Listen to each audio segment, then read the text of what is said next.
the only regret I have in my life is competing in bodybuilding. I always look back like, damn, if I wouldn't have did that, we always had if I wouldn't have. Yeah. But I kind of feel in my spirit, if I wouldn't have got involved with that, I wouldn't have had this health problem. You know what I mean? Doing all those roids and all that experimental stuff. That's all it is. Bodybuilding and all this juice, it's experimental. You know what I mean? It might be, how they got the conspiracy theorists. It might be the person who actually running the world got tested and it's just, but with all this stuff, it's an experiment to me. Welcome to this week's Escape Your Limits podcast. Today, I'm excited to be joined again by one of our most popular guests. Turning his life around after a prison sentence in San Quentin, he entered the fitness industry as a trainer before going on to star in several Hollywood movies, TV commercials, and music videos, as well as releasing 2 of his own albums. Renowned for his jacked physique and outrageously entertaining YouTube videos, he's actually a very shrewd businessman and marketing genius with a reputation for outworking everyone. Today, he is focusing on his successful supplement brand and creating entertaining content for his 3 million YouTube subscribers and coaching his kids to be superheroes. In this week's episode, we go deep on his life, his fitness, and his business, including his thoughts on his recent heart attack and how it changed his outlook on life, an open and honest discussion about his steroid usage and his thoughts on performance enhancement drugs, and what is a horny goat and why you should be taking it. So please welcome my good friend, Mr. Cali Muscle, to this week's Escape Your Limits podcast. Mr. Cali Muscle, thanks for coming to Newport. Oh, yeah. I'm about to be here permanently in a second. I'm looking for houses out here. You did some shopping then. Come on, tell us what you bought next door. Oh, yeah. I just bought some, they had a store over there. Store called Black Man. So when I went in there, I saw what a black man likes to play. So I went ahead and bought it, some dominoes. See what I'm saying? So that's a black man game, is it? Black man game, man. Yeah. So are you a bit... That and pimping, Pimping? Yeah, that and pimping. So you hot on dominoes? Oh, and basketball and football. Basketball and football. Okay. Well, that's my son likes that. He's not into pimping yet. Hey, we pimping social media now. Yeah. Yeah. So it's been a while. We were in Vegas last time, and when we met, lovely Helene has just told me that you didn't have any children, and you were trying. So what's it like being a dad? Toughest thing I ever did in my life. Yeah, it's tough, man. I was just telling Miles, because he just had his first son. Oh, really? Yeah, and it was just, for me, I named my kids before I had them. I called them hyphy twins, and I shouldn't have did that, because hyphy means out this world, energetic, hyper, and that's what they are. So, it's an experience. I've been through a lot in my life and experienced a lot, been around psychopaths and crazy people, but my kids are by far the most crazy. So it's something. I'm like, I wonder if they caused the heart attack. Crazy, man. So how have you had to kind of change, or have you had to change in any way, like from, in terms of yourself to sort of change for being a father? Because you're a father figure and a father and everything else that goes on with it. Yeah, for me it's more so, I've always been a calm, even though people might not think it. When the camera not on me, I'm laid back calm. So same when I get to my house, I'm calm and laid back and quiet. And the kids, they reverse that. Like, I gotta still be patient. I gotta be patient, but I have to be energetic at home now. They running around crazy demands, and so I have to be more active now when I get home. So that's different for me. Because usually, like I say, when I'm out and we filming, I'm amped up, riled up. And I was used to going home and just relaxing. And, you know, That's all done. That's done. Well, so that's the big difference for me now. It's like, dang, that relaxation time is gone now. So how do you get that balance? Because you know when they go to sleep, that's when I relax and I'll be ready to crash out because they go to sleep at 9 p.m. at night, and that's when I crash out basically. Yeah. So it's a ordeal, man. I just can't wait till they get to 5, you know, because they cry a lot and demand and just need a lot of energy. So yeah, it's an experience, man. I mean, you know, like I was telling Miles, he asked me would I do it again if I knew it was gonna be like this, and I said no. It's just so bad, man. It's like probably I would think like hell would be. Just scream. How you hear people that say they died and went to hell, and they say screaming was like nonstop. And just to think, quick story, I was in San Quentin, North Block, and that's where death row is and people that's in the hole in segregation. And I was in there a lot out of my time in San Quentin, and people would scream 24 hours. So it was like hell, but it wasn't as bad for some reason as my kids screaming. So I'm like, this is worse than being in San Quentin. At least you get some sleep in there. Right, exactly. Well, you adjust. Right. In there, after a week, if it don't drive, because I had friends that drove crazy. Like they loony now to this day because they went to the hole.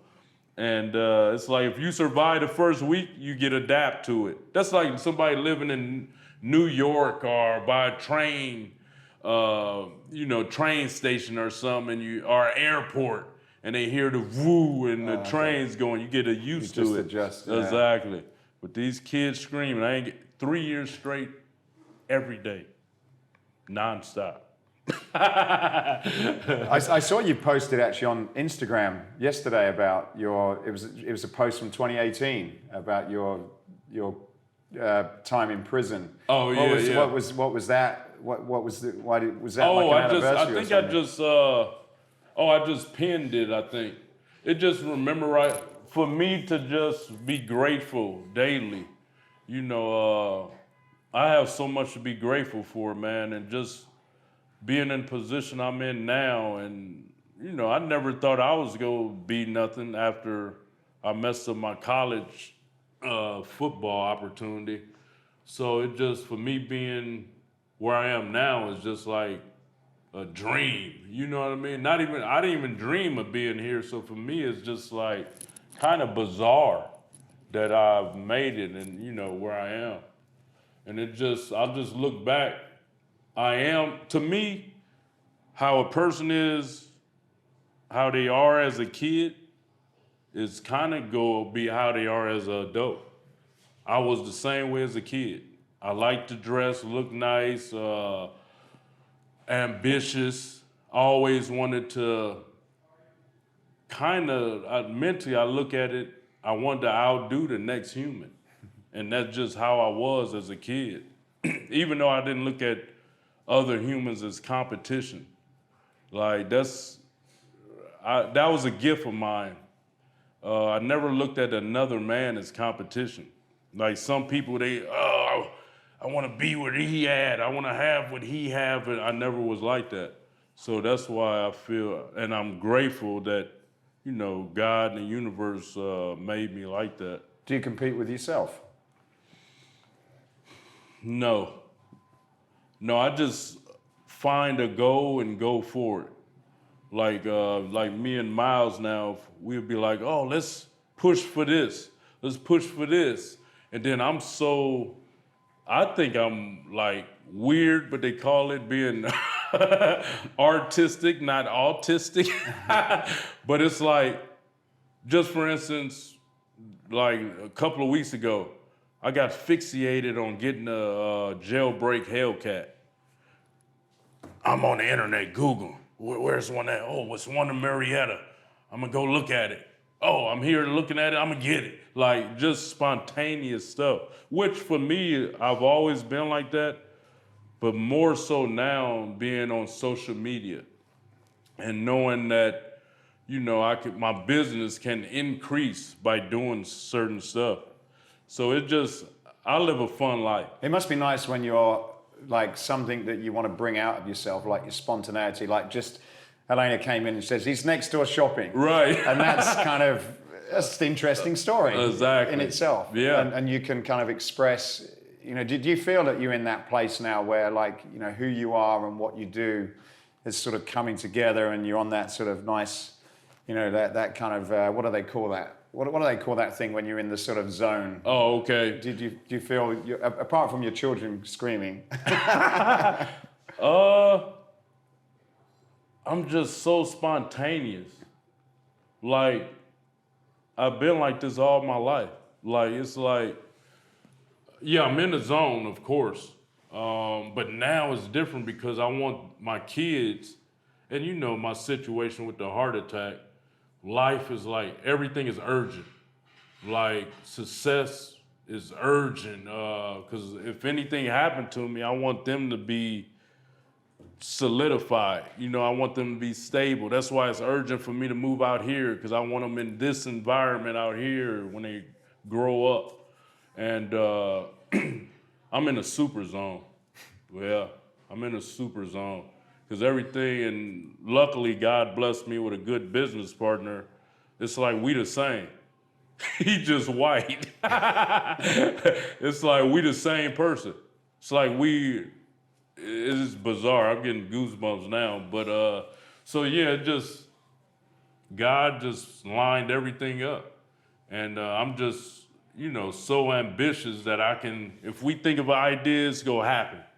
And if we film something today, we go release it tomorrow. It's just no waiting on nothing. Introducing the next big thing in functional training, the Escape Barrow, a revolutionary training tool that combines a loaded farmer's carry with a sled push to develop hip, grip, and core strength. Developed in partnership with Pete Holman, inventor of the TRX Rip Trainer and Nautilus Glute Drive, the Escape Barrow can be rolled, pushed, dragged, and carried. The Escape Barrow packs a punch with an impressive load capacity of 440 pounds, and with a two-stage galvanized paint covering process, it's also ideal for outdoor use. So head over to escapefitness.com/barrow. That's escapefitness.com/barrow to find out more. Enjoy the rest of this episode. How do you feel about, how old are you now? I'll be 48 next Saturday. Okay, Wow. all right, okay. Wow. Very good. So close-ish to me. Like I think about age a lot. I Me wake too. up in the middle of the night and think, shit, like, Me too. I think about my kids, think about, where I am in that whole, how much is left. And Yeah. it's quite a scary thought. Yeah, it is. I got goosebumps when you said that. Yeah, it is. That's all I think about all day. And is that something that is more as you've got a little bit older in terms of, okay, well, like you said, you've got this urgency now. Are you like, okay, well, I've got this list of things I want to get done, and I don't know how many days I can fit all that stuff in. Do you think that's a part of a driver for you now? Oh, without a doubt. So me, I have a amount.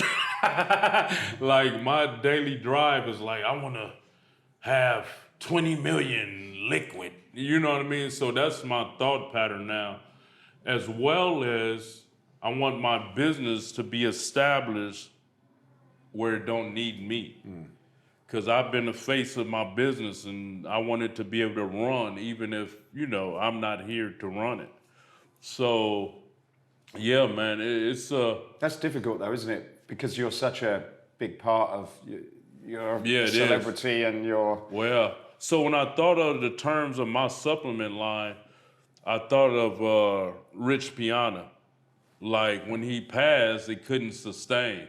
You know what I mean? So I'm trying to negate that. That's why I started getting ambassadors and things like that. But ultimately, that's why I have the other products, partner with the hot sauce and the gum. Because truthfully, with the supplement line, it'll be up for sale soon.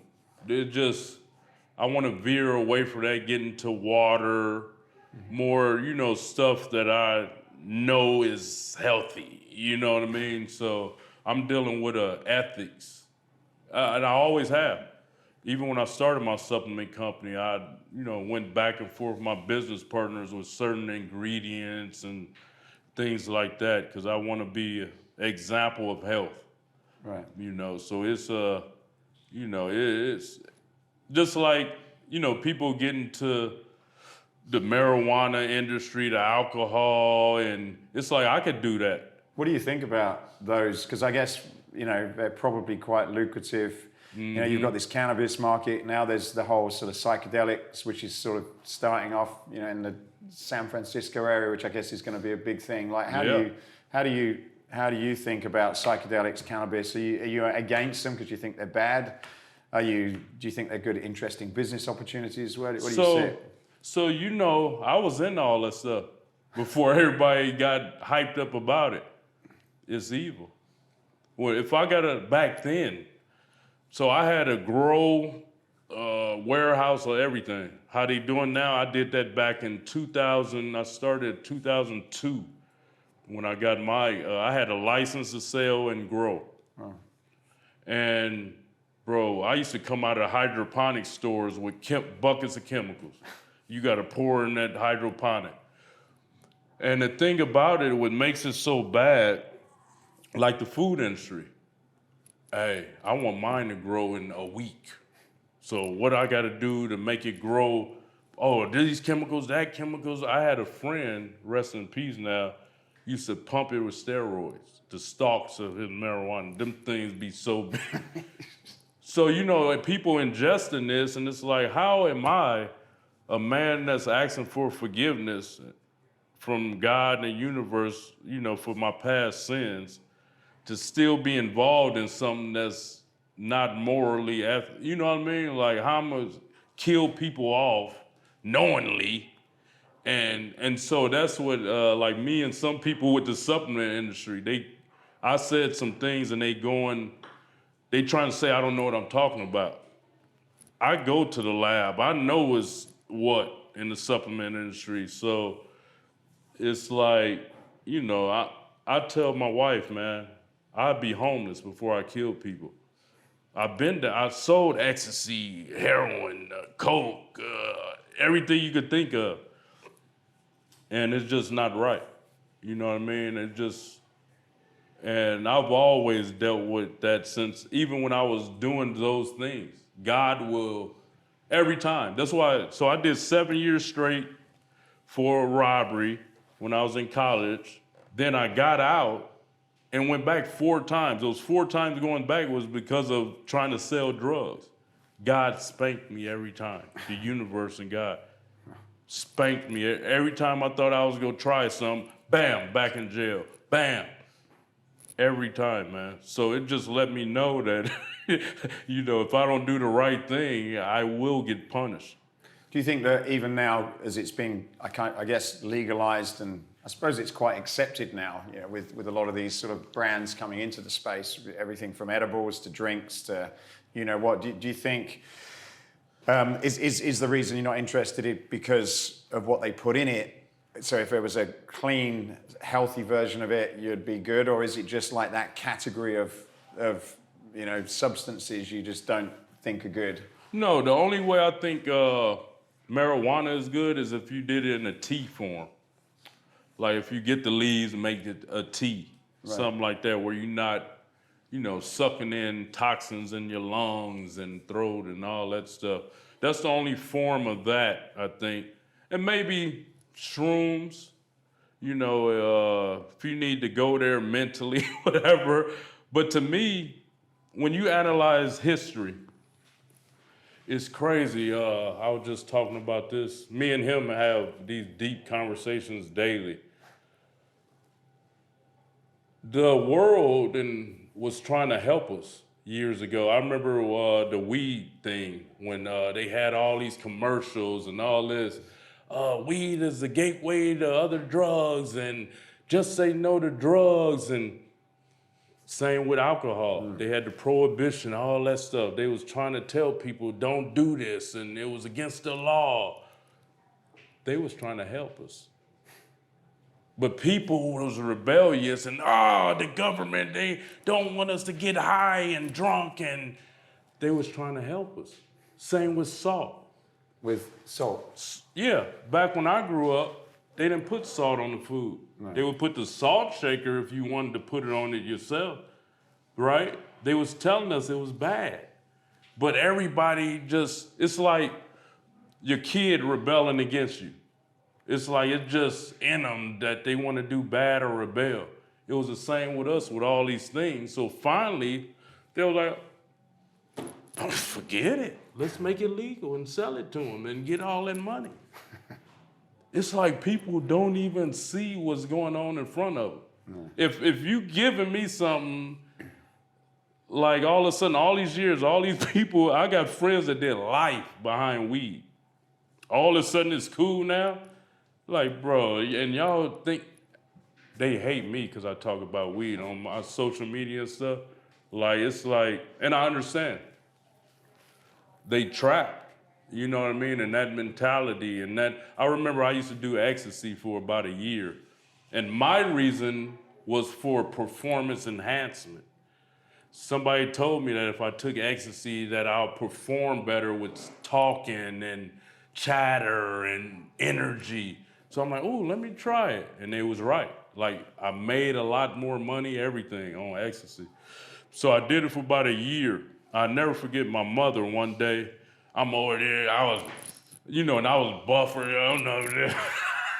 She like, you need to stop that now. And I said, hey, this is what I'm on right now. Like, when I get ready to stop, I will. But I'm on this right now. And I just remember that moment. And so I can understand people that's caught up in whatever they do. Be it roids, weed, whatever. I understand because I was there. It's a crutch, I guess, in some ways, isn't it? It's a crutch for... Well, yeah, it's just the hype they own at the moment. You know what I mean? Like me, I was on the hype to get the biggest I could get one moment by any means. And so I understand humanity, totally. Like I understand mind states, I understand everything. When I was in prison, before prison, when I was in college, psychology was my favorite major. Like, I loved psychology, going in lab and doing all that stuff. And when I went to prison, like, everything's psychology. Like, you got to know when somebody walk in, how they looking, like, oh, yeah, he gonna be a problem. You know what I mean? So I'm able to navigate through life. But it started as a kid growing up in a violent environment. You had to know how to maneuver, how to, go about life and not get killed, and so, yeah, man. So I understand humanity totally. Do you think with alcohol and cannabis that, because I guess some people, they're alcoholics, and I think a lot of people are alcoholics without knowing it. Like I used to drink, I like wine, and we've stopped that because it is a drug and you don't think you're attached to it, but it's like, okay, well, I only drink on weekends. But yeah, right. Try not drinking for a few weekends and then you can see who's in control, you or the alcohol. I think alcohol is probably one of the most dangerous drugs, without probably a doubt. more than a lot of other things. Yeah. And I know it kind of helps you to wind down, but it's not very good. And it's I poison. Guess, You're putting poison in your body. Yeah. And then the same for cannabis. Like I guess people can take it, but it seems as though it can very quickly creep up on you, and then it's got its claws into you, and you can't get off it. Exactly. Do you see in any of those, in let's say cannabis, which brings out a lot of creativity and alternative thinking? Do you think there's a place for that in a sort of in a functional way? Like, can cannabis be used to help you imagine things and think differently that you might not do in a regular state, or is it better to figure out how to do that without the support of some sort of stimulant or whatever? Well, once again, that goes back to poison. You're putting poison in your body regardless. After I had my heart attack, man, look at life and substances and putting stuff in our body totally different. Like any little thing can cause an adverse effect. You know what I mean? And that's why I even say with supplements, I tell people now you should see if I take a little bit, it's a little bit. Like I'm just scared now, man. And I was like this all the way until I was 34 before I started bodybuilding. I didn't take no supplements, no energy drinks, nothing till I was 34. And I remember even in college, when I pledged in the fraternity, they made me drink a beer. Oh, I tried to kill all of them. Because I was like, they was trying to kill me. You made me drink a beer. I was always anti-drug, anti-alcohol, everything. And, you know, once I got out of prison, it was like, if I didn't do that, if I didn't have a drink or take a little X, I was just uptight, like just militant. And, you know, a lot of people were scared of that. So I found having a drink, I loosen up a little bit or something like that. But I knew it was never for me because I always wanted to be in a state of superiority.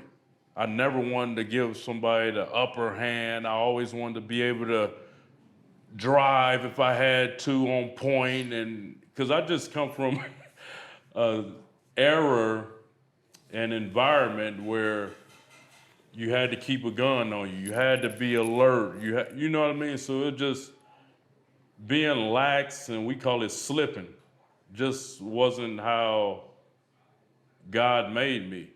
You know what I mean? So it's a different. Do you drink alcohol now at all? Rare, yeah, sometimes I do if I want to just chill or if I'm bored or let's see when the last time I had a drink. It is a good thing for when you're bored. I think people drink alcohol because they don't have anything to do. And when I stopped drinking, the first thing was, what am I going to do? Because when you have a drink, you're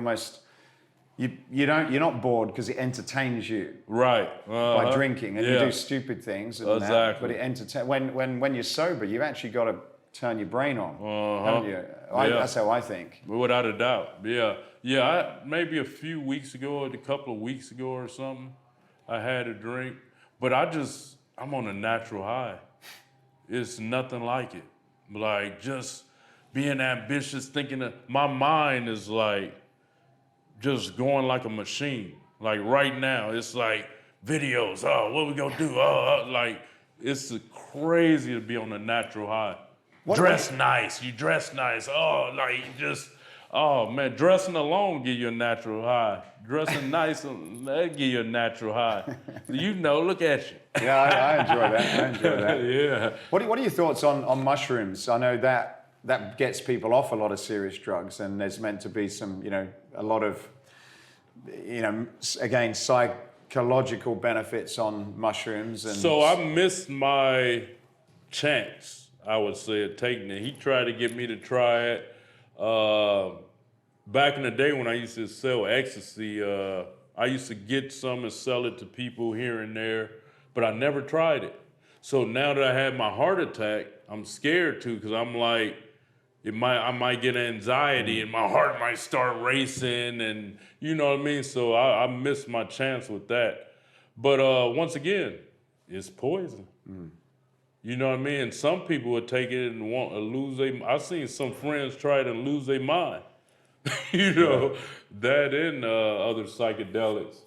So I always been scared of all of it, man. Even marijuana, I tried it about maybe 5 or 6 times in my life. Each time, horrible experience. Horrible, and I knew it wasn't for me. How would you, with your kids, like obviously they're going to grow up into a world that's probably, by that time, all these things are going to be acceptable and probably legal in some ways. How are you going to sort of deal with your children? Is it going to be more of a discipline, like you do that and, there's trouble, or to try and, help them to understand it, almost like get them to educate themselves as to, what's the difference between right and wrong for drugs? Because it must be a problem for... Oh, heck yeah. I'm a brainwasher. I'm going to show them videos on, look, They just smoke some weed. Look what happened to them. So now that's the advantage we have as parents. We can show them. You know, back in the day, they would tell us, oh, you know, him down the street, he did it, whatever. We couldn't see it. But, oh, come here, look, I'm going to Google it. Look what happened to them. You know what I mean? So I'm going to get in their head with that. And I'm going to tell them, don't poison your body. You know what I mean? Be it food, drugs, whatever. That if you do, you go die young. If you want to die young, go do it. You know what I mean? Like, all I'm going to do is give you some word of advice. And, you know, my knowledge and wisdom. And my parents never explained it like that, but they would always use that fear tactic. You know what I mean? And that's basically what I'm going to do. I'm going to just give you a reality check. You do that, you go be like the rest of the bots, and you go kill yourself off young. Because by then, you know, everything will be enhanced. Yeah. They're going to have a new fentanyl by the time they get 6 years old or something. I was there's a guy I watch, an Indian guy. I forget his name now, but he talks about this, and he you know, in his mind, you have the ability to get It's to all in these different states of mind. I've seen that. What's his name? He's a guy with a long beard. Prada or something? Sadhguru, yeah. And it's about, he's like, you can get absolutely high. It's all in you. You know, you've got all the chemicals to create that. Yeah. Do you, I suppose, the challenge is when we live in this sort of fast-paced life and we're, constantly distracted, it's very difficult to sort of spend that time and, figure things out. Like, yeah. do you have a space when your children are not screaming? Do you try and find that time? For me, it's when I work out, I sort of get into some of those zones. But do you have a time in your life where you try and sort of, tap into those areas of creativity or whatever? Or is that just so? Luckily for me, it's like you. When I'm working out, filming, when that camera on me, it's like I get the same feeling as I used to when I was on ecstasy. So that's why I'm able to do all these fun videos and stuff. When that camera come on, I'm like with it. And that gives me, like, I was a class clown as a kid, and I had a lot of energy, just like probably my kids. My father, my son. Yeah. And so I've always been a fun, entertaining, high energy guy. So that's my high. Especially when I'm filming, I get to be other characters or whatever the case may be. That's why entertainment was my calling, and I didn't realize that until I got on YouTube. Once I moved back to LA, that's when I realized it. But before then, I was just, my mother, she stunned it because she stunned who I naturally was. Okay. Because I was a class clown, getting suspended from school and all that. So she finally told me, and this always stuck with me and really changed me as a person. She said, if you shut your mouth, you won't get in so much trouble. And I became introverted and antisocial at that moment. And it worked at the time. And in that environment, people started fearing me because I didn't talk unless I had to talk. I was looked at as this leader because I would just talk when I, handle, you know what I mean? It wasn't no idle chat. I didn't laugh, didn't smile no more. And that was powerful.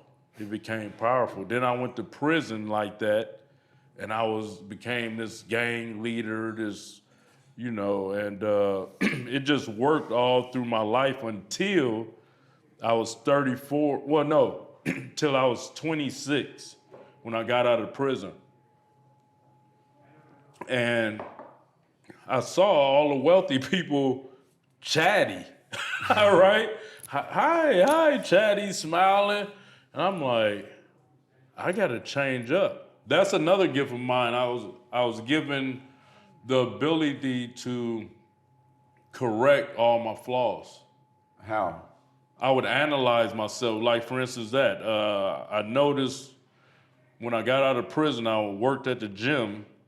The people that was making the most money was chatty and smiling. And so I watched, and I'm like a machine. I'm like, I got to change. I got to do that.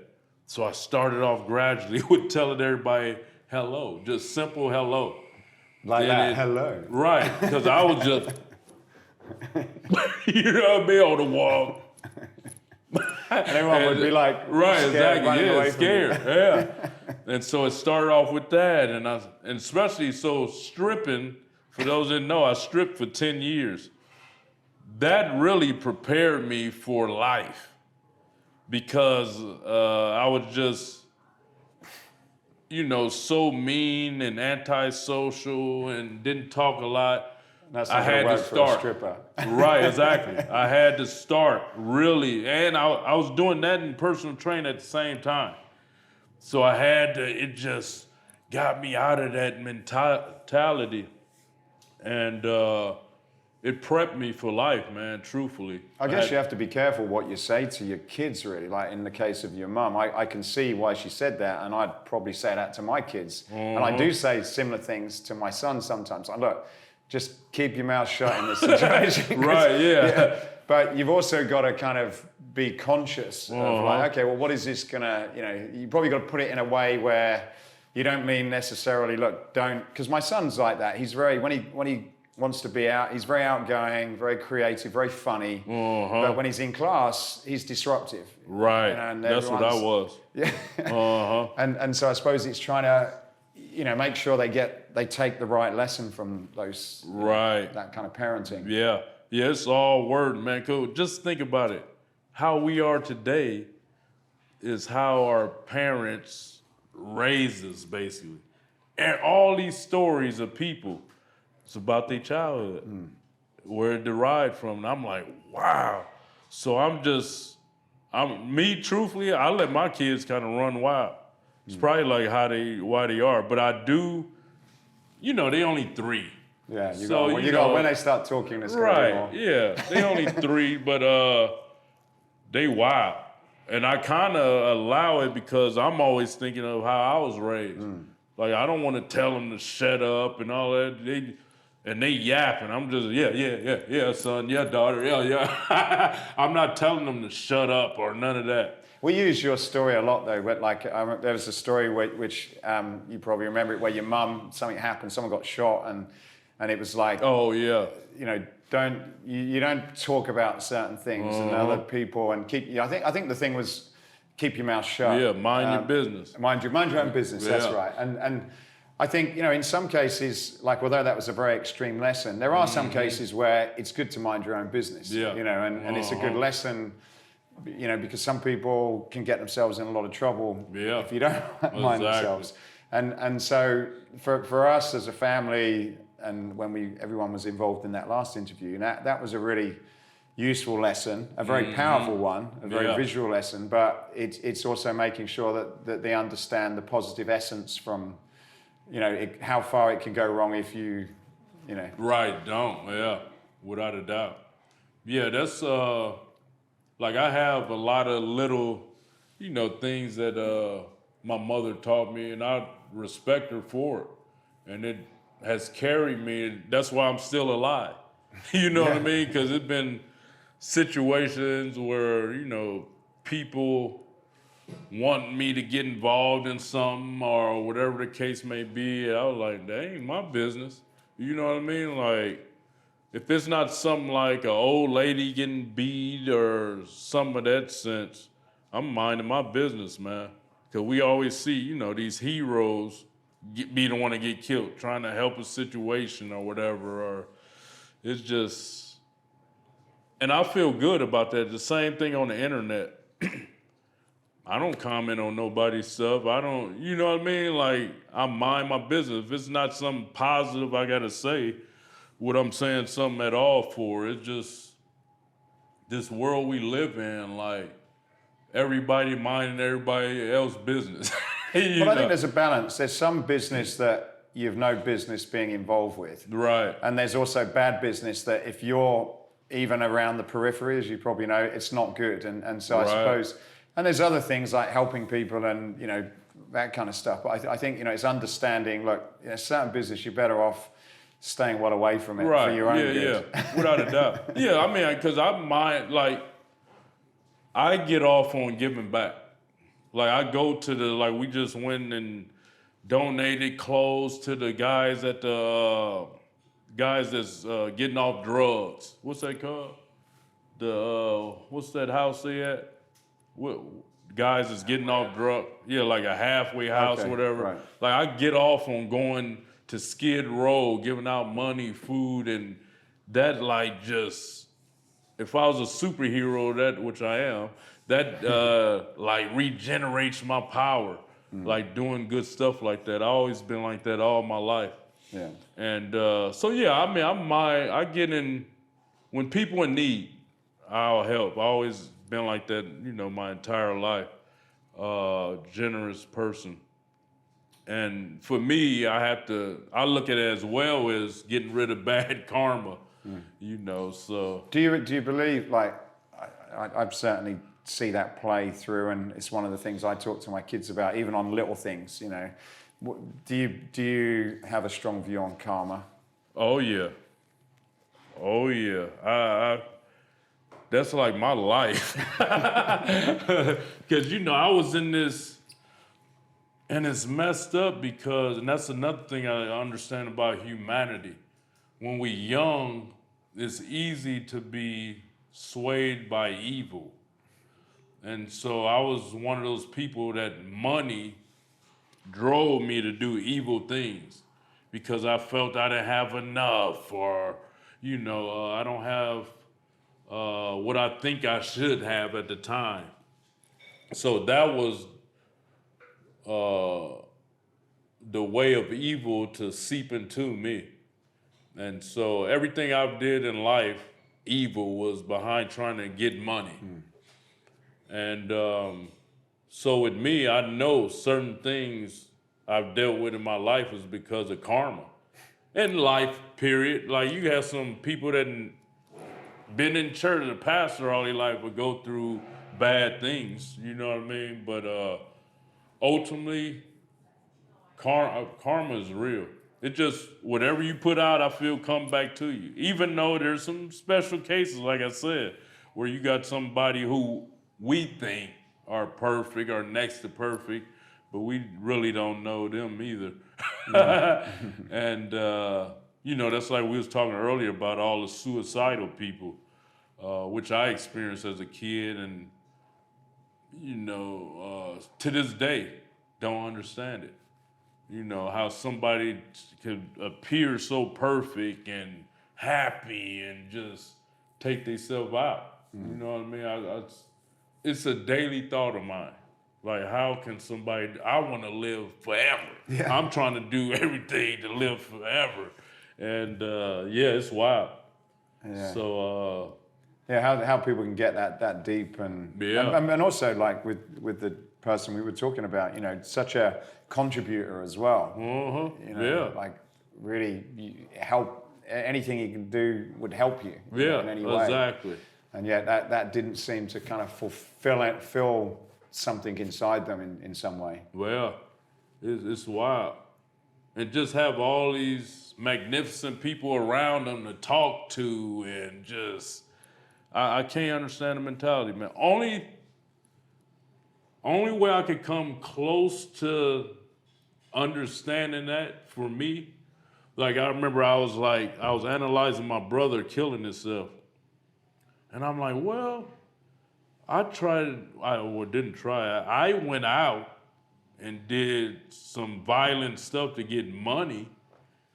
Like, and so I kind of, it's not close to killing it, want to take yourself out, but it's along those lines. Like, I thought of something like, oh, I could go to this bank, or, you know, but I didn't want to die. I was like, but it's still an act of violence. So that's the only way I could come close. But ever since I was born, I wanted to do everything I could to live as long as I can. When I played sports, football, I was like a science. I was like a scientist. Like I would look at angles because I didn't want to get hurt, or I always went about my life trying to do things not to get hurt. My uncle died in a car accident, so I never was into driving super crazy or, drinking and driving. And my uncle died, his brother died, some people drowned him. So I never played with the ocean or the water. I learned how to swim for safety, but I never played with water. So it's just different stuff in my life just, veered me how I live now. So what happened in your mind? Like, I can't imagine it, but you had a heart attack recently. Last November. What was that? How did someone who wants to live that well, I can't say it's, in any situation it wouldn't impact you, but tell us your story around that. So what initially happened was that day I had the heart attack. Day was going good. I think, was that the day I went to the dentist? It was like the day before, huh? Something like that. So what happened was I went to the dentist. I'm trying to think if it was that day or the day before. Day before, I went to the dentist the day before, got some dental work done.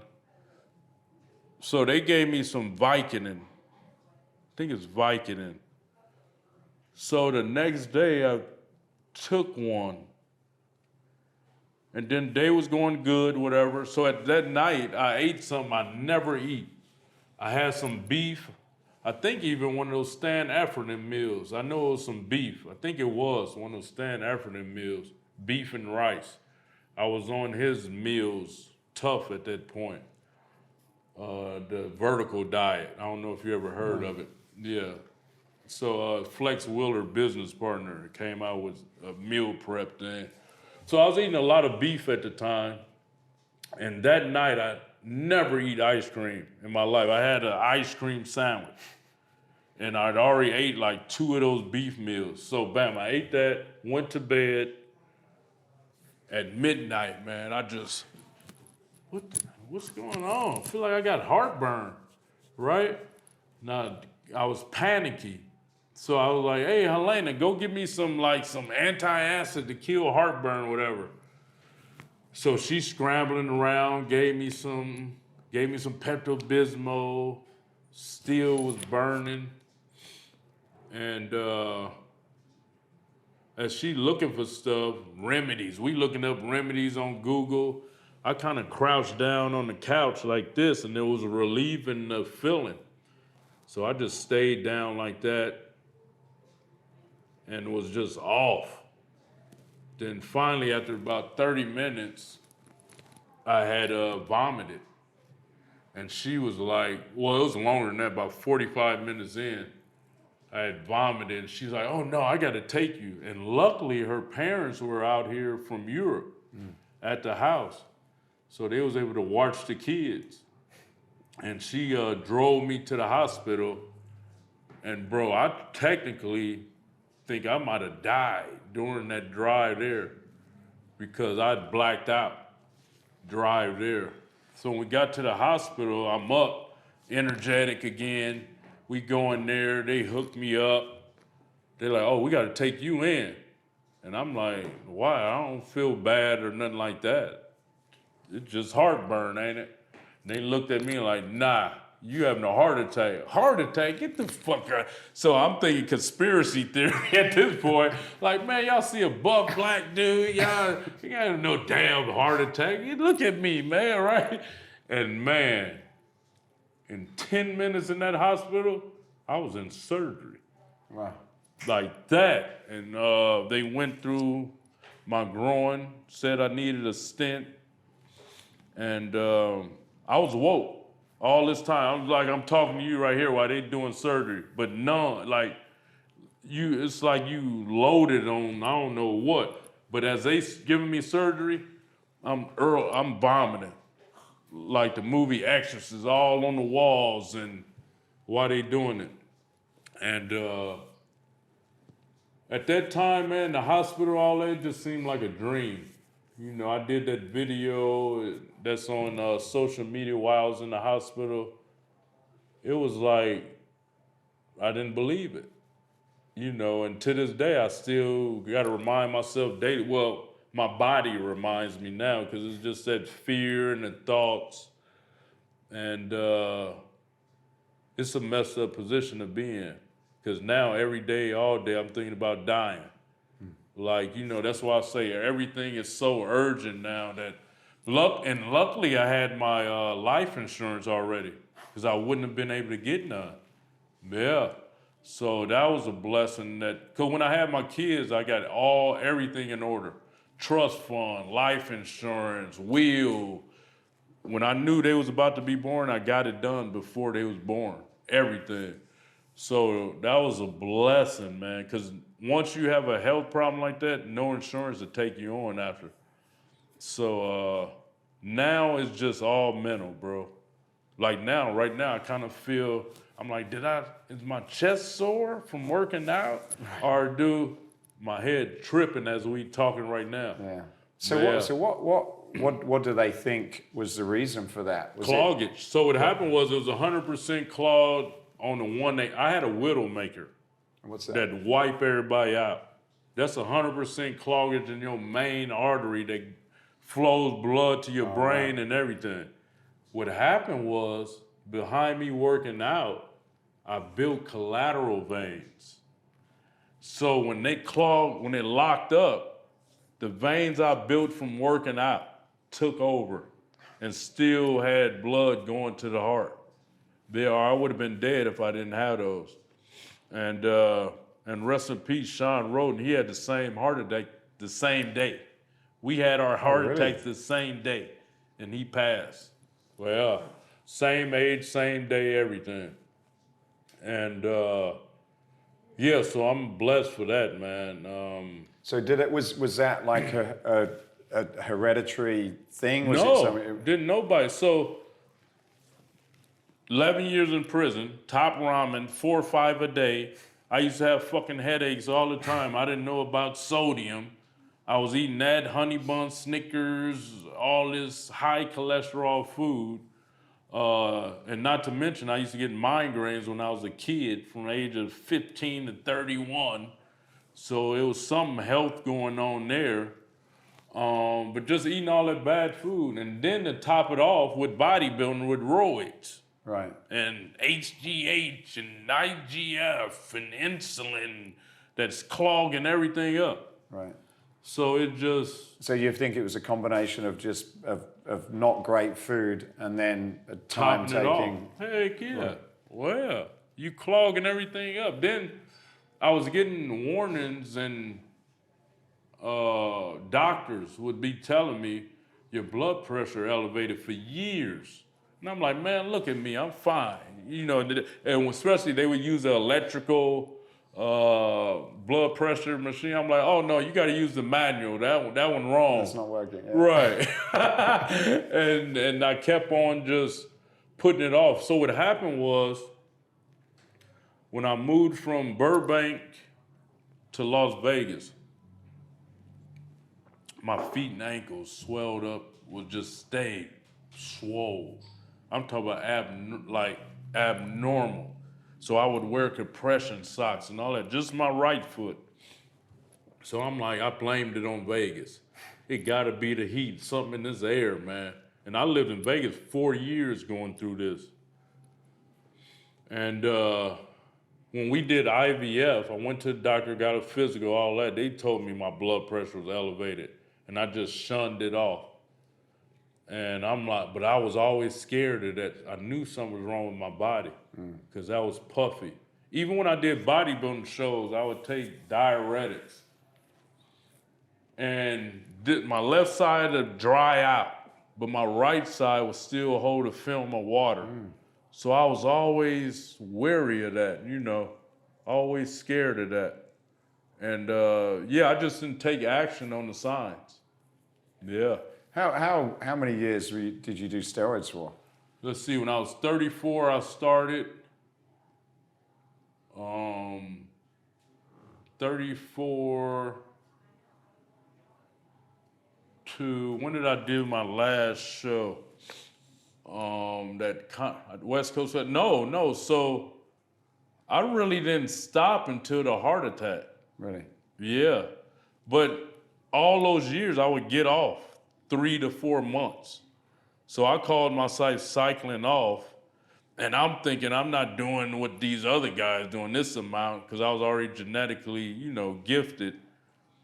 And, but you had times, bro. That's why that HGH, that IGF, fucking insulin, bro, that's clogging you up. And they tell you, you know what I mean, that hardens your arteries or whatever, what they used to say. And I went hard with that for about, I tried to do like the old school bodybuilders. Like do it a few, like 6-7 months out of a year, then get off clean. That's why if you look at my videos, I always tell people this is not a new size for me. Every year I would do this. I'd be all huffed up, 240, 50. Then I'd trim down to like 220. Every year I would do that. And I thought I was being healthy with it. So yeah, 34 to, when I had my heart attack. So 13 years off and on. Till I was 46, 12 years off and on. Were you using like a doctor to help you? Or No, were you figuring not out at all. Right. I was experimenting with myself. Right. And that's the benefit. I see a lot of the elite guys, they always got their blood work, stuff like that. And but still, if you don't get an EKG or a PET scan or those scans to look at your arteries, you don't know what's going on. And that's what I recommend to everybody, getting an EKG, PET test at least once a year. Once when you hit 40, at least once a year. Do you think there's certain steroids that are better or worse than others, or do you think generally it's now after going through that experience? Tren is the worst. Tren, Deca, Anadrol, D-ball, they the worst. Well, that clog you up so fast. Insulin to kill you. I remember I tried that down there, died. Didn't eat enough. You got to eat like 1,000 grams of carbs on it. I was about to fall out and have a diabetic coma. Just experimenting too. Don't know what the hell you doing. Don't know. It's all experiment. Yeah. That's what I tell people and tell them in videos.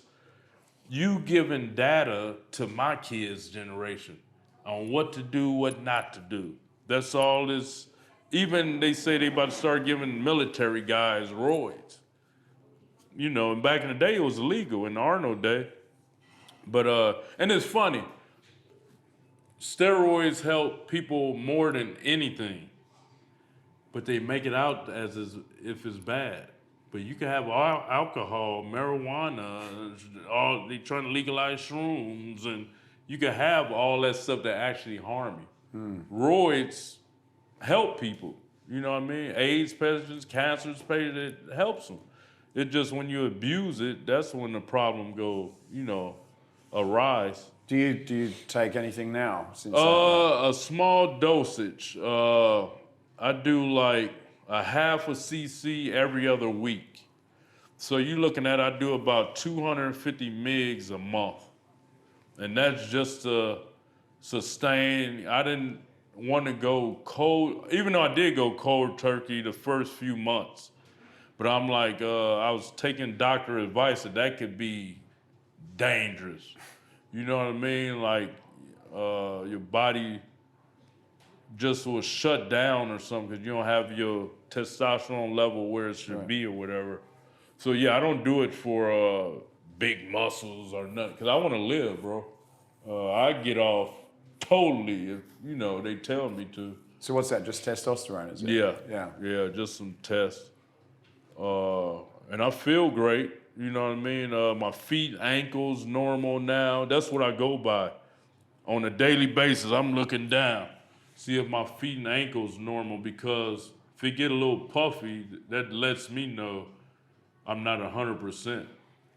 There's some of these places now where where they actually, obviously as guys get older, you know, that all changes, and having this replacement is the wellness places, yeah, hormone like therapy. what do you think about like going and having doctors kind of like doing that constant, you know, assessment of where you are? I see that's big now. I've been seeing they came out with this new thing.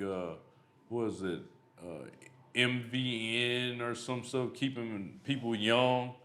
Yeah, they have a lot of new research. I love it. I look at it like this. If we didn't have what we have in place now, I'd be dead. Back in the day, they wouldn't have been able to figure out as fast as they did what's wrong with me. By that time, the blood would have shut down to my brain and organ. You know what I mean?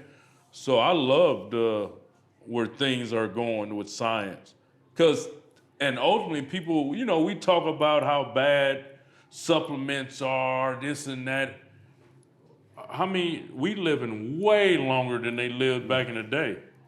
I was watching this, I watch a lot of videos on YouTube, like in other countries, in Africa, and you know, you got like a crew like us, we go into Africa and live with them for a week, and bro, they got this one tribe, all they do is drink milk and blood. Milk and blood from the cows. That's how they survive. They lean, ripped. They only live into like mid-30s. Oh, right, wow. So I'm like, hey, you can say what you want to about, you know, how we eat and what we ingesting. We could live, you know, 70, 80, 90. My pops was 92 when he died, my stepdad. And he had him a shot of Jack every day and lived his life, ate what he wanted to. You know what I mean? So it's like, it's just luck of the draw. Do you get yourself checked regularly now? Have you got Man, I just got every test known to man. PETS test. Andrew, we did a video on it. We put all the days into one video. Angiogram, PETS test, EKG, echocardiogram. I got all of those. And I actually got to get my doctor to read them off now. And I just got recommended a great doctor out here in Orange County that's also a holistic and regular doctor. So I'm trying to do whatever I can, man. Live as long as I can. I'm praying to God, asking God, let me live to my kids 40, man. You know what I mean? How have you had to change your workout now then because of that? Have you decided to sort of change the intensity or the type of, because you still look as if you're in awesome shape? It had, thank you. It haven't changed. Because before the heart attack, I was working out how I do now. Moderate weight, high reps. You know, I do cardio now. Really? Everything for me is fasted now. I never thought I'd be able to do that in my life. Shout out to Big Boy. He told me, I think it was before the heart attack, that he didn't even eat until 5 p.m. I'm like, that's crazy. Like, I wouldn't be able to do that. So after the heart attack, food became my enemy. I blamed food for my heart attack. So to this day, like now, I won't eat until maybe 2, 3, 4 o'clock. I just look at food, and especially American food, as the enemy. So I try to consume, I'm only eating now like once a day. If we work out twice, I have a salad after the workout. So where are you getting your protein and stuff from? How are you? That's fake. Bro. That's why you're not got one of these on the table, a protein powder. No, yeah. Everything we learned, to me, is fake. Really? Even when I was a kid, we used to laugh at people that took supplements. Prison, we were like... Yeah, what did you eat in prison to get to it? Because you were big in prison. Tuna and top ramen. Oh, okay. And mackerel and peanut butter. A lot of carbs. That's what did it, though, all those carbs. All those bad carbs. But so... And this is it's big now. Everybody waking up, I'm starting to see on social media. What we've been told we need, we don't. Like 6 meals a day, 3 meals a day. Bro, I've been on this regimen since I had my heart attack. I'm holding, right now I'm down to 195. And I love it. Like I'm crazy shredded and just don't have to depend on food. Like back in the day before I came here, I would have had to eat like maybe a meal or two. Oatmeal, I gotta fix my oatmeal, some eggs, and it's empowering. I guess you've got a base food. though, compared to most, like you're not trying to build, you've got, because that does make a bit of a difference, doesn't it? Right, like what, I'm older, and when you face death, you look at life different. Yeah. Like, bulk for what? Women love shredded. You know what I'm saying? Like, we just caught up in this culture that bigger is better. No. Let's go look at some people that's 80, 90, 100 years old. They not fat. They not over muscular or buff or, like, that's how my mind is now. It's like, well, they're very efficient. They don't carry a lot of anything. right, exactly. Yeah. So that's how my mind is now, like, and for me, it's easy because I've always did shock value with the internet. He looks small now, what happened? And then, like, if I was caught up, for instance, like, rest in peace, Rich Piana, he would just, I look at some of his videos to this day, he was caught up in giving his followers that image. Me, it's empowering for me to be like, oh, I can trim down. I used to say it in my video, if I get a movie, they want me down to 150, I'm going down. And that's my mentality. And for me, it's empowering because I have the ability to transform myself when I want to, when I need to. Like, that's just an empowering thing to me that I can wake up now. What we doing today? Let's go. Do you have more energy? Oh, ton. Ton. Well, and it's funny, I just came across a video yesterday, this Indian guy, rest in peace, he died in his late 90s. They didn't believe he didn't eat for 70 years or drink water. So they asked, could they put him in a room and just watch him? This motherfucker didn't eat or drink water 15 days. Didn't poop, didn't urinate, nothing. And I'm just like, whatever we've been taught about food and need, like, is a fallacy. And I'm testing it to prove it. So what's a typical, so if you say typical weekday, what would be the meals you have and the type of food that's in it? Portion size, like what does that look like now? So I'm thinking about yesterday. Yesterday, boom, me and him filmed. We got in later than usual, almost 4. So I went home, cut up an apple, skinned the apple, cut it up, had that, and my kids was eating half of that, and a can of sardines. So we had some I remember somebody was talking about sardines, so I'm like, let me try a can. And the other night I tried it, so yesterday I had that can of sardines. Then my wife fixed me about a half a cup of rice, and this is at 7 p.m., half a cup of rice and some tilapia, just one piece of tilapia. That was it. For the whole 24 hours, Yeah. that was it. And is that typical? Yeah, that's typical daily.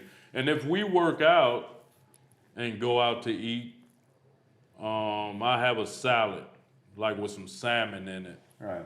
Or a special day, but that's not, usually lately he had his son, so I know how it is. He anxious to get back to him. So we haven't even been going to lunch like that lately too often. And so it's one meal a day? Yeah, 2 max. And no sort of food, no additional like supplement type of food stuff? Oh, hell, I'm scared of all that shit. Really?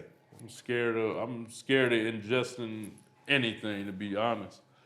So a lot of those YouTube videos where you kind of got those big burgers and all that. Oh, that's acted, man. So people don't realize, like today, if I get called to do a McDonald's commercial, Like, bro, I did a Kentucky Fried Chicken commercial, right? It was 16 hours. They want you to act like you bite it. Spit that shit out, bro. It's acting. That's the thing with social media that people, I'm an entertainer actor. Like, bro, it's entertainment. Have fun. Stop trying to scrutinize and, all my food videos, he just had a heart attack. What is he doing? And it's fun acting, man. That's why we really need to start putting disclaimers on all videos. He's a professional actor. Don't get caught up in the matrix of, it just, internet. I've always knew this with the internet. That's why I always trolled in a sense. Because people believe everything. So I knew it. I had a friend, he did Sons of Anarchy. He was the guy who killed Opie. Big 7 foot. He's actually 7 foot. Called himself 7 foot actor. He killed Opie in the show. TV show, made up show. He got death threats. I said, people just, oh man, I don't have no faith in humanity. They actually, you know what I mean? Like, what? This is a TV show that somebody wrote, bro. So what about your work? What's in a week now? How many days are you working out? How long do you work out for? And what's kind of like a typical workout look like? This week we only worked out once on Wednesday. Is that normal though, once a week, or you sort of? No, I'm gonna shoot for, last week I worked out 3 times. I'm gonna shoot for 3 this week. Tomorrow we should be able to get a workout, and Sunday I should be able to do legs. But working out is not priority in my life. Haven't been since I moved back to LA. Right. What was that, 3 years ago when you had came to the house over there? So ever since I moved back to LA, workout hasn't been priority. I do it. Luckily, I mean, I pray to do it 3 times a week, but we on the go. We making this content daily, and that's priority. If we could get a workout in the morning before that, fine. If not, we fine with that. And what are you doing? Strength? You're doing like traditional strength training? Oh yeah, bodybuilding stuff still. My routine been the same for the last 15 years. I do a push-pull leg routine. Okay. On my first day, I do a chest, shoulders, tries. Second day, back, buys, and legs. But legs, not even if I can get them in there, I get them in there. Not. And you repeat that, do you? If you do like 4 or 5. Yeah. But if I'm lucky, I'll be able to hit it. That push-pull leg. Yeah. Most of the time, I don't get the legs in. I'll just be able to get 2 days in. And you're doing high reps? What? Oh yeah, high reps. And it's funny because, and that's where that food thing is a misnomer. Bro, I got my same strength, everything. I'm down in size, which this is a size, I'm supposed to be really smaller than I am now. I'm like 195 right now. You look like from here, obviously it looks different on a camera, but you look pretty jacked. And that's off I'm talking about since November of 2021, I had the heart attack, right? Okay, yeah. I've been on this 1 meal, 2 meal max, same routine, and still holding, I'm talking about, I look the best in my life right now to me. Yeah. And how many sets, so sets and reps, 15 reps per? 15 to 20. 15 to 20. Mostly I'm pushing for 20. Right. And then how many sets? 4 sets. 4 to 5 sets. Per body part. Right. Yeah. And how long would you be in the gym for actually sort of working out? So when we filming, I'll be in there if we filming, close to 2 hours. Right. And we film every time we work it out. So yeah, close to about 2 hours. Right. Well, going 9 or 10, be out at 12, yeah. And you're going and you're pushing yourself, or are you sort of just like, No, I'm not. I'm gonna do a weight I know I could get 15 to 20. I'm not huffing and puffing or straining. Right. Nah, I ain't doing it because that fear there. Yeah. You know what I mean? And what about cardio? What's your cardio? So I first? do 15 minutes on the treadmill before a workout at 3.0 on the treadmill. If I do any more, I just wither away. I lose weight fast in the mud. But yeah, so I've been holding, after the heart attack, when the heart attack happened, I was only 225. But I look at that 225, it looked big. And you figure in over a year and a half, I'm down to 195. So that's like 30 pounds down. And when you have a heart issue or anything, you want to trim down. Like truthfully, at my height, I'm supposed to be 165, I think. So everything for me now is about longevity, man. Course looking good for the kids. So they could be like, Dad, I got a buff dad. Like now, they working out, they doing push-ups and, loving working out by just seeing me. And what about supplements? Like you've got some of your things here. Like do you take vitamins and we've got some So I'm gonna tell you what I testosterone. take daily. I take the hyphae test. I got a multi. What is this hyphae test then? What's in So this? that's and what will this natural do? herbs that actually boost your testosterone. Okay. And then, bro, I take it every day. What's- I tested it. What's horny goat weed? Oh, you don't know about horny goat weed? That had you horny. Yeah, it actually. So, and I tested that. I took it for about a month. Then I got off of it to see if it was really worked. Oh man, when you on that, you feel good. It's damn near like taking real testosterone. It boosts your natural test up. Zinc, a lot of zinc in there. Yeah. So is there any negative side effects on this stuff then? Not that I know of yet. It depends So how you that's the call it. thing. So I feel like the era we in, we just test dummies. Like we testing everything out for the future. You know what I mean? You got to think. Same with people that took the jab. Yeah. Test dummy, and then we see the effects what's happening. So it just, I feel that we just in the era of testing everything out. And how many of these you take in a day then? 3. 3 of these. So a day. that's my nighttime regimen. I take 3 of those. You take before you sleep. This one. Yeah. Okay. And I take, I got a heart supplement out that I didn't bring, should have brought. What is that doing then? Cleaning that heart out. I got luminacy. Right. It's a herb that been tested to keep your arteries clean. And I take a multi I have. And like I say, with how my mind operate, I'm like, fuck it, I gotta be a test dummy with my own stuff, I guess you got to be a little bit more careful now though, depending on what stuff you test. So yeah, I'm real scared of caffeine now. Right. So I limit my caffeine, even though, it's just so many mixed studies with caffeine. So are you, what with your pre-workout then? Are you, because that used to be... So on certain days, I'd be like, I want to go crazy today. I take a 10th. Right. Where opposed to before the heart attack, You 3 used to kind of scoops. scoop them in, yeah. 3 scoops a day.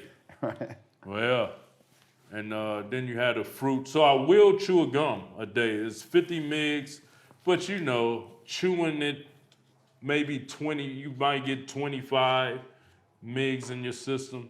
So this is a stimulant as well, is it? Yeah, and a nootropic, Okay. a brain food, yeah.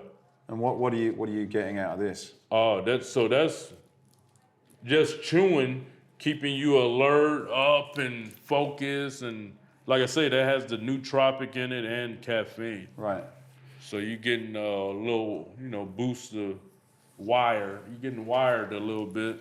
So where do you think this sort of supplement space is going? Because it's obviously it's been pre-workouts and proteins and that's kind of been a big part of it. Like you're obviously now more of the Cali, the health longevity Cali. Mm-hmm. What things do you see or are you looking at from your own business in terms of supplements that you're going to start incorporating and that people are going to start to sort of latch onto in the years to come? So for me, it's more so to test the fruits that I have here. 'Cause a lot of people don't like eating fruits or greens. Right. That's a green powder, is it? Yeah, that's like eating all your veggies. Okay. And I'm more, like you say, I'm more on the health aspect of doing whatever we can to live as long as we can. And for all these stimulants, because hyphy, I mean, I'm an energetic guy to this day. But I want to make sure everybody get their energy in the safest way possible. And so that's why I minimize all stimulants for me. But I tell people, if you're a healthy person, got your physical, know you're a build of health, man, go for it. You know what I mean? Like, the only regret I have in my life is competing in bodybuilding. I always look back like, damn, if I wouldn't have did that, we always had if I wouldn't have. Yeah. But I kind of feel in my spirit, if I wouldn't have got involved with that, I wouldn't have had this health problem. You know what I mean? Doing all those roids and all that experimental stuff. That's all it is. Bodybuilding and all this juice, it's experimental. You know what I mean? It might be, you know how they got the conspiracy theorists. It might be the person who actually running the world got tested and it's just, but with all this stuff, it's an experiment to me. What about, where do you see your audience? Because you've obviously got a lot of young kids, younger people that follow you. But you also seem to have a really relevant message for people sort of more mature, our age and above, where you're starting now to think about supplements for people that, because it's not uncommon that when you get a little bit older, you do get kind of other health-related issues and you want to live longer. Do you see that there being a kind of, a Cali muscle audience for that demographic that wants to look good, have energy, stay sexy, but is in your sort of 40, 50 plus age group? Well, yeah, that's my focus is definitely all age ranges, but now, because you're right, it goes, my fan base goes from 18 to 44. Well, even my kids, right. even younger in a lot of cases. Well, so my thing is now, get wealthy, because without the wealth, you won't live long. You know what I mean? Just simple as that. Because if you're not wealthy, you're eating fast food, you go die young. We see it. Bro, all my friends, early 40s, last 2 years, been dying. In their 40s, never did roids, none of that. Just food, alcohol, and lifestyle they lived. Yeah. Without even, none of them was bodybuilder. I'm the only bodybuilder out of all my friends. Dead. You know what I mean? From just food and alcohol and their lifestyle. Smoking weed, that's that lifestyle. So my message is if you focus on getting, and that's what really saved my life. I've always been focused on getting wealthy. When I saw bodybuilding, I got some bodybuilding friends, been doing it 30 years, competing, living a mediocre life, right? Me, I saw, hold on, ain't no money in it. I competed from 2010 to 15, because I did the West Coast Classic in 15. 5 years, I gave 5 years. When I saw wasn't no money in it, bro, I'm out of here. And I've been like that all my life. If I was pimping, hold on, ain't no money in this, I'm out of here. I went to being a barber, shipping ecstasy. Oh, there's some money here, I'll stay here a while. Oh, that went bad, let me try acting. Oh, I like this acting stuff, let me incorporate it with it. So my life, if I saw something wasn't working in 1 to 5 year time span, I moved on. You know what I mean? And so in this life, you gotta analyze first what's your purpose, what you wanna achieve, and what could stagnate that. You know what I mean? And so that's how I go about my life. And I tell people now, consume as less poison in your body as possible. And when we say what's poison, anything other than fruits, veggies, clean poultry, clean meats, that's everything else is basically poison. Yeah. Right? What else is healthy? Nuts. It's interesting. Wendy and I had a chat about this. You know, like there is definitely. I have the same sort of experience as what you do. A lot of people of my age, you know, pass away lifestyle related, not in all, but in a lot of cases now. And there's not. If I asked someone the other day, you know, who are the role models when you're in our age? You know, people that we used to go to school with and were teenagers with, and who do you look up to that is in good shape? Like, there's not many people your age that look like you. Right. Yeah. But there's a lot of people who would love to look like you. Mm-hmm. And you know, I'm talking now from a business opportunity, but there's definitely more of a need for people to, okay, well, how do you train when you're 40s, 50s and over? What do you eat? Mm-hmm. And how do you look ripped? How do you have increased libido? You know, how do you have a great relationship? All of those things, you know, it doesn't change when you get older. In fact, it becomes more important. We talked about it in the, you know, outside there, having a bit of a joke. But yeah, I want to look great. Yeah. In fact, it's more important now than probably what it ever was. Exactly. That's right. Because I want to be able to live longer, but you know, have a great quality of life as I live older. And I was curious, you know, do you think from a business perspective, there's an opportunity for what you're doing to kind of tap into all of those, you know, out of shape guys? Yeah. Without a doubt. So I started doing that. I started doing a 30, 40, and 50 program. 30-year-old, 40-year-old, 50-year-old program. And yeah, that's my purpose. That's my purpose now in life is, of course, I want, you know, my focus is wising up the youth, but one of my main purposes is to be there for men that's over 35 and just guide them through it. And that's what I do in my videos. Yeah, that's crucial. I mean, I'm here for all ages because I, you know, could talk about working out at 12 all the way to now. And so, and I could talk about, you know, the do's and don'ts. Because a lot of people, you know, they just, it's no reason to have to go through trial and error now. It's so... Well, you've been for it. Right. It's so much, you are just mentally slow if you putting yourself through trial and error. It's people like us giving everything we know to the internet and, you know, posting it, whatever, our life experiences on the internet. I'm telling them about everything. I wrote a book. You know, we just did a book on how to get rich on social media. That's like a baby couldn't read it, a 5-year-old. So it's just like you have all these real estate moguls and just, it's no reason to have to go through trial and error now. And the internet is the reason behind my success. I'll never forget when I said, if I get a computer, I'm gonna get rich. I got that computer, it was a wrap, man. Back in 2009. Yeah, 2009. 2008, 2009, I got my computer, laptop. It was a wrap, man. Ain't no excuse. You know, now everyone that we're in, you know, the global economy is not great.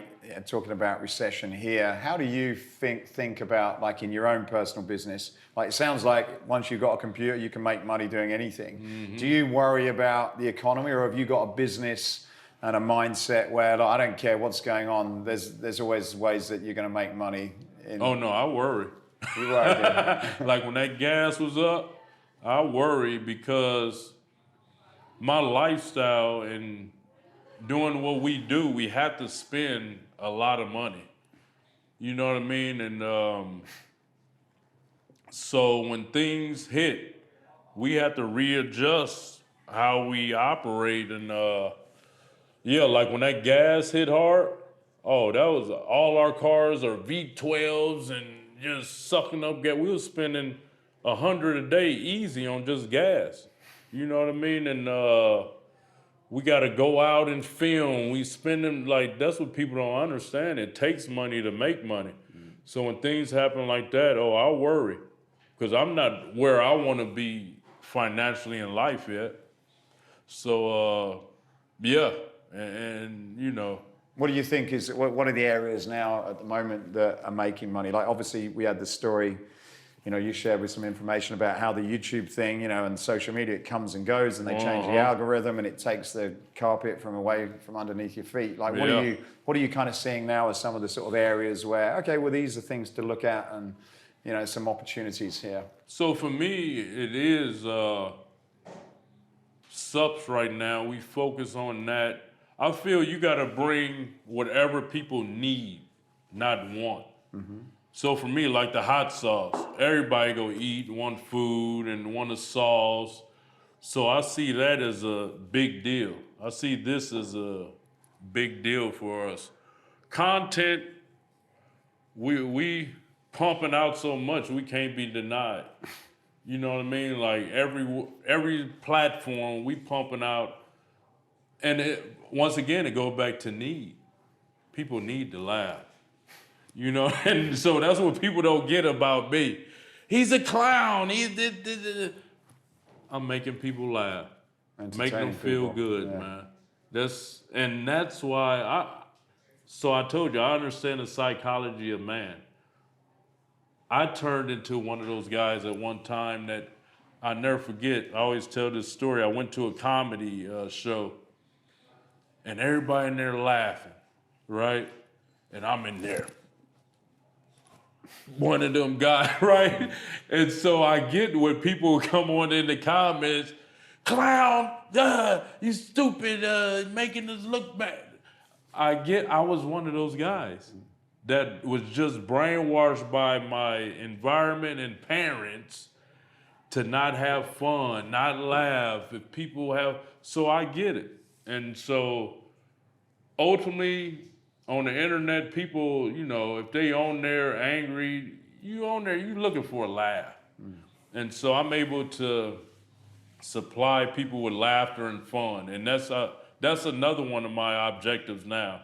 I never want to speak, and even with social media, I've been on there over 15 years just on YouTube, not counting MySpace, it's probably 20 years.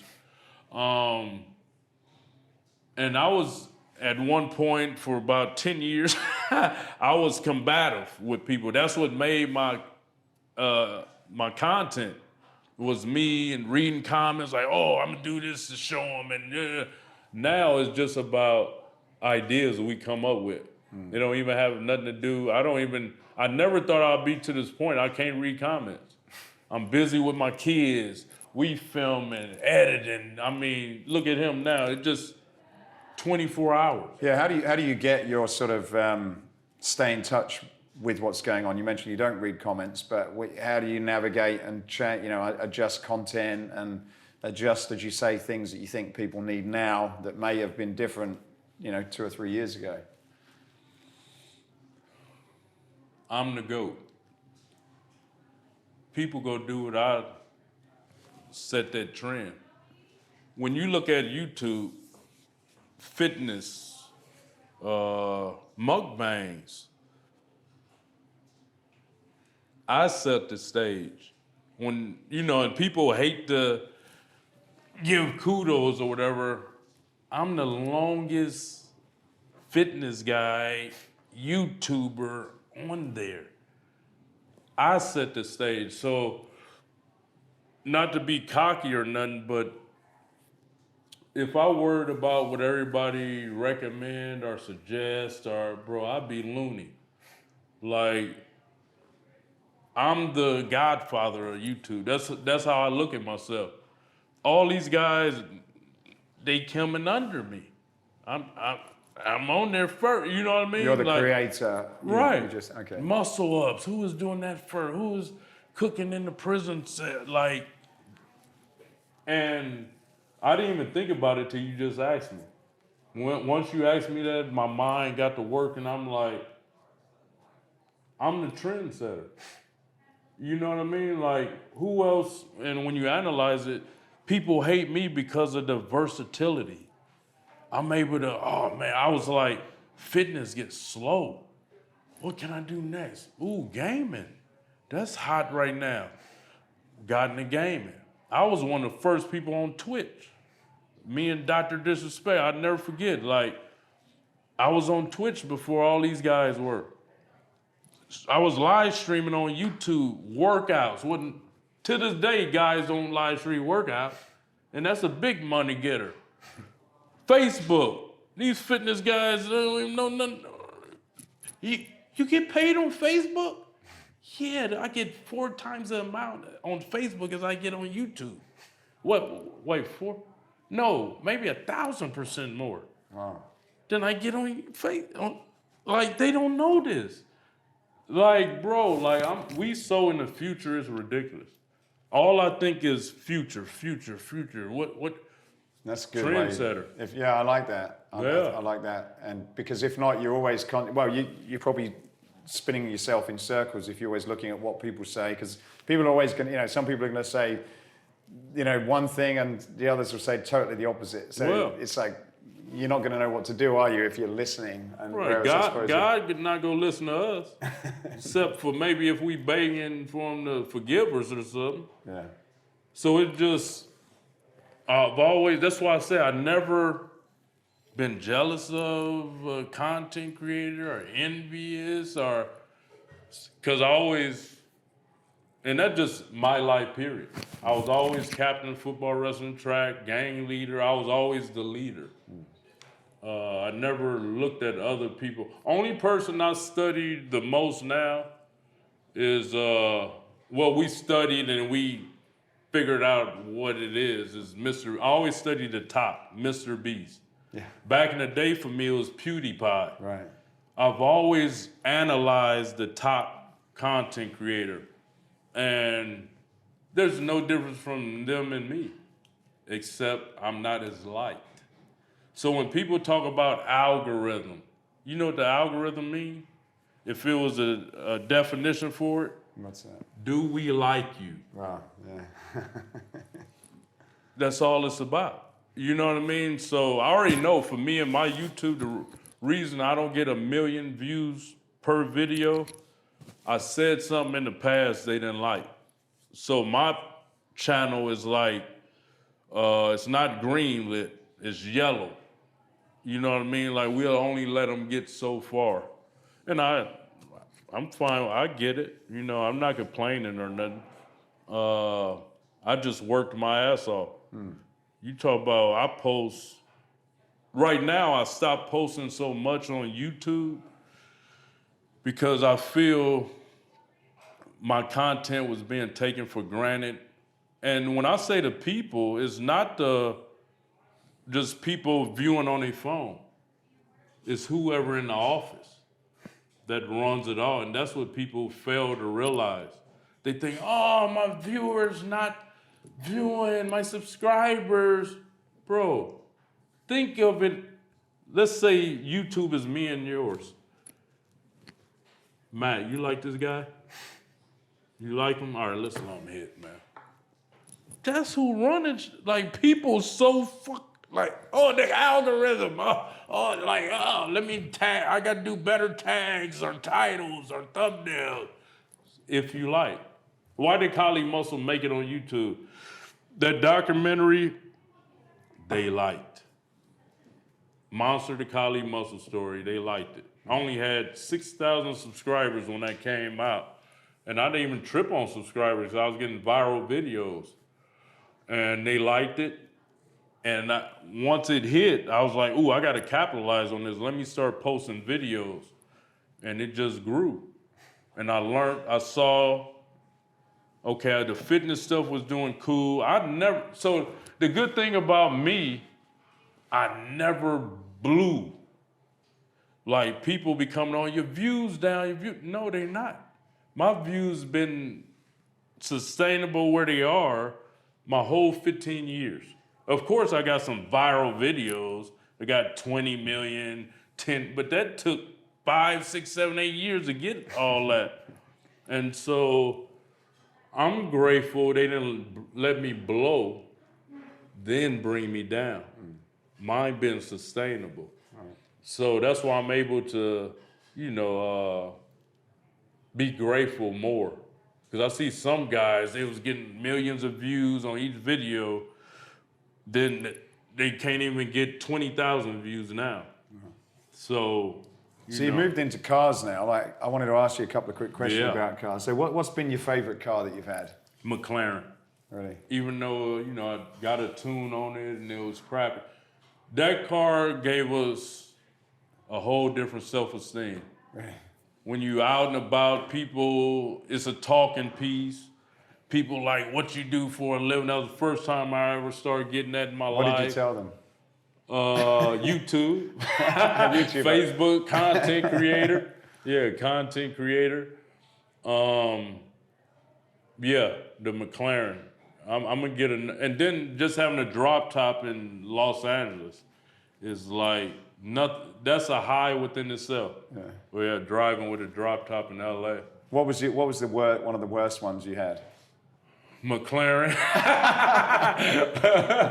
Once you start tinkering with it, it's gonna mess up. Yeah, it was the worst too. Yeah. And what about what's been the fastest? Is that the McLaren as well? Actually, yes, it was the quickest. But my love now is the GT500. Yeah, I saw that video yesterday. Yeah. What's that? What's special about that one then?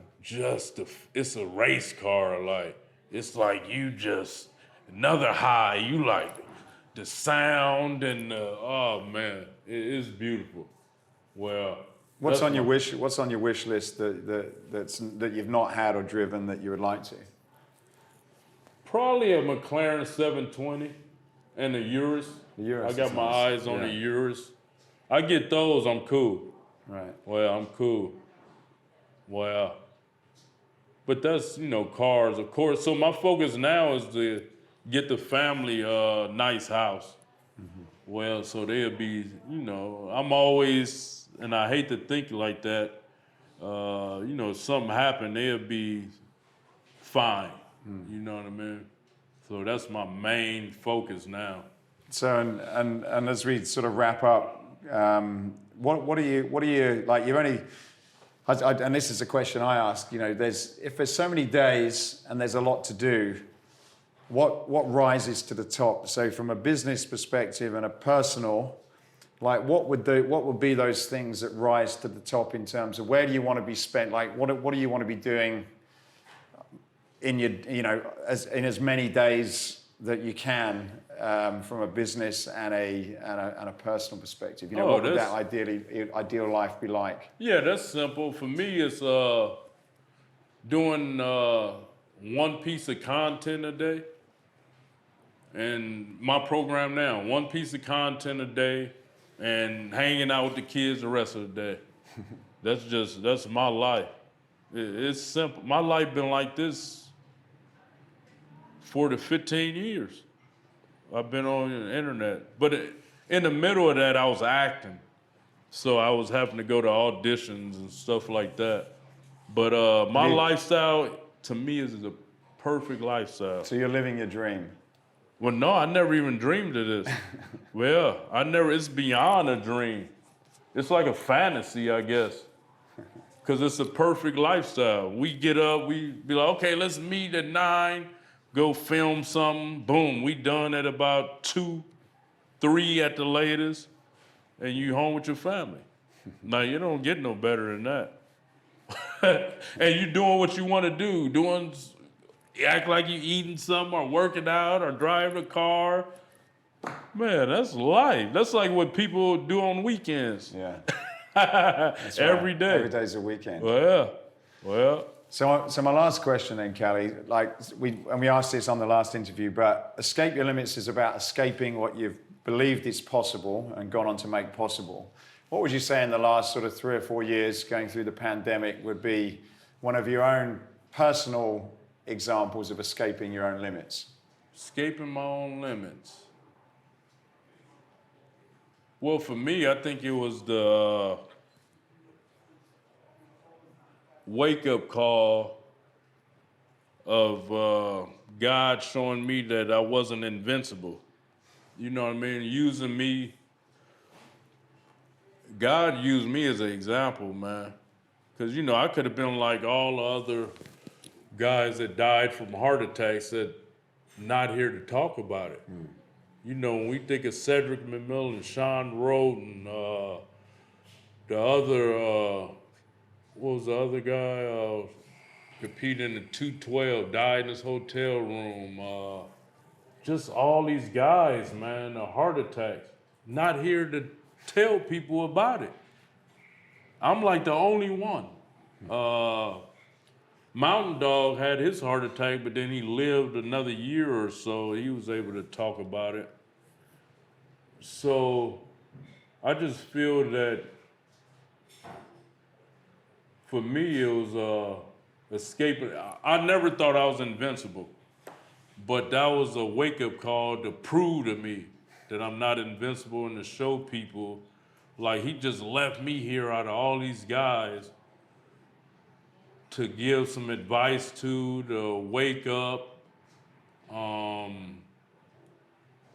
So for me, it's escaping the limits of knowing I'm not invincible, but to be grateful that I'm still here to, you know, raise my kids and just realizing that life is more than just muscles and showboating, and, you know, life is, so I escaped the limits of that, to know life is more than just having muscles and working out and trying to look big and bad in the eyes of other people. That having a purpose in life is what life is about, man. Being a good example and not being demonic and evil. So I escaped the limits of not being demonic and evil.